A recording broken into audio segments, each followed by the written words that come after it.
కజ్జికాయలు చేస్తున్నాను. అందుకు నేను నీట్గా కడిగి పెట్టుకొని శనగపప్పును ఉడకబెట్టి పెట్టుకున్నాను. తర్వాత బెల్లం ఇలా దంచుకొని పెట్టుకొని మనం ఉడకబెట్టి పెట్టుకున్న శనగపప్పును వడకట్టి పెట్టుకోవాలండి. ఇలా వడకట్టి పెట్టుకొని మనం బెల్లం వేసుకోవాలి. నేనైతే ఆ కప్పుతో 2 తీసుకున్నాను బ్యాళ్ళు.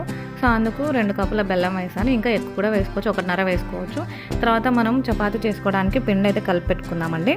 అందులోపల ఇలా మనం పేని రవ్వ తీసుకొని దాంట్లో కొంచెం పూరి పిండి కలుపుకొని ఆయిల్ వాటర్ వేసుకొని ఇలా మెదిపి పెట్టుకోవాలి. తర్వాత మనము ఆ పూర్ణం టెక్స్చర్ని దగ్గరికి వచ్చేంత వరకు కాడ్మామ్ వేసి ఉడికించుకోవాలి. అలా ఉడికించుకున్న తర్వాత మిక్సీ జార్లో వేసి మిక్సీ పట్టేసుకొని చపాతీ వేసుకోవాలి. ఇలా చపాతీ చేసుకోవాలి.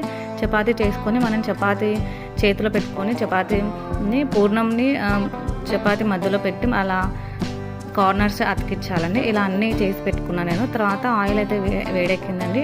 డీప్ ఫ్రై చేసేసుకోవడమే. ఇంకా ఇలా బ్రౌనిష్ కలర్ వచ్చేంత వరకు డీప్ ఫ్రై చేసేసుకుంటే వేడివేడిగా పూర్ణం కజ్జికాయలు రెడీ.